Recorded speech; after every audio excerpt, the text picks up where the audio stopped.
Hey guys, what's up? Alex here, and this week we are tackling the subject of parents.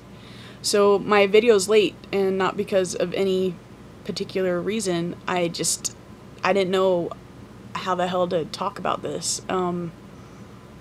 It's kind of a big topic. But yeah, so I can just talk from my own experience, what I needed from my parents, what I got, what I didn't. So, and it's not necessarily even trans related, though of course it is going to encompass that. But my relationship with my parents are very different. My mother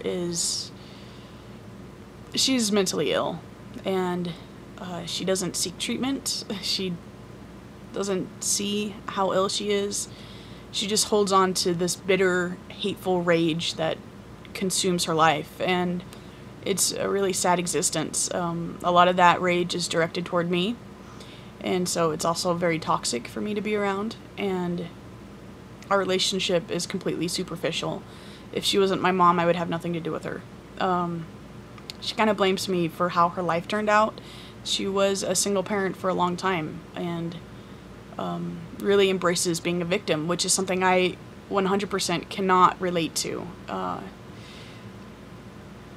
So when I came out to my mom, she took it hard, and I don't really own that. I don't need to have that affect my day. And if she was to come to me and want to engage in discussion or seek education or some sort of additional support, I might be a little bit more sympathetic to her plight, as a parent to a single child, right? To an only child. I'm an only child, so I can sympathize and empathize with her position. I'm not about to get involved in that. My dad, my dad came into my life a little bit later. My parents didn't get married until I was 8, and then my dad adopted me when I turned 18. So that was something that I was worried about, coming out to him. I didn't know if he would regret adopting me as an only child. Our lives are kind of about each other. I live at home with my dad. I'm kind of helping out, and my dad's a really good guy. I want him in my life. He's loving and kind, and has been the kind of model I needed for what alternative masculinity is, because he's very nurturing, kind of effeminate. He's an interior designer and a florist, and very in tune with his feelings. And so, his job is interior design. His job is what do things look like? He has to have the approval of his clients on how things look to make a living, right? That's not necessarily my existence. The way I interact in the world isn't dependent upon how other people approve of the way things look. So that piece has been really difficult in my transition. The public nature of transition has been very difficult for my dad. Also, he's an immigrant. He's rather progressive, but he's kind of old school Greek dude, and so there's that element too of bringing in old country beliefs. But the biggest difference between my parents, though, and how I've been able to facilitate a loving and nurturing relationship with one and not with the other, is just the willingness to adopt, to change what he thought my life should be, and that's trans-related, and also just related to me on a very personal level. It's not necessarily have to be trans-related. So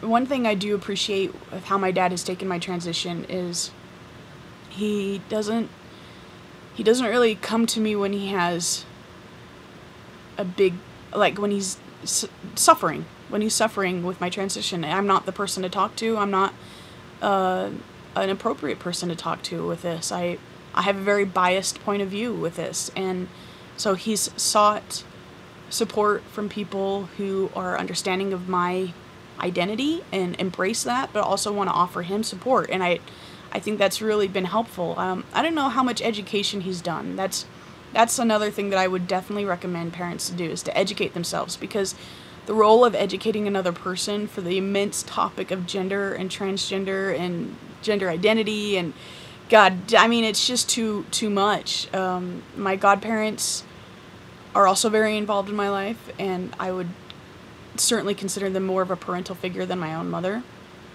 And one thing I wish that they had done is initiate their own education with this. So, you know, yeah, that was something that I would hope that he would pursue a little bit more on his own. But the fact that he's sought support and received it from people who are supportive of me as well has been immensely relieving. Because I can't take on his stuff in addition to my stuff. And the thing is about me is I'm incredibly empathetic. I engage in my world in a very conscientious way.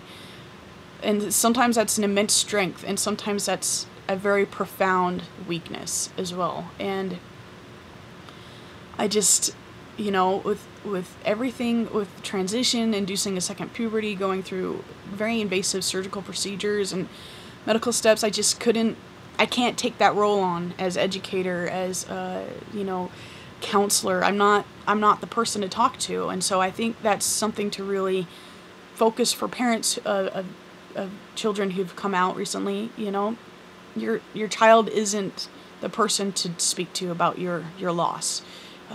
Obviously, it needs to be addressed. It needs to be discussed in an open way, that there is a loss that's involved with this. My dad, he loved having a daughter. He loved doing the, you know, the frilly bows and the curling. He loved having a daughter. He loved putting me in dresses. I hated it. But as I've said, I'm incredibly empathetic, and I couldn't let him down. You know, I really kind of subjected myself to this very ritualistic femininity that just did not fit at all. And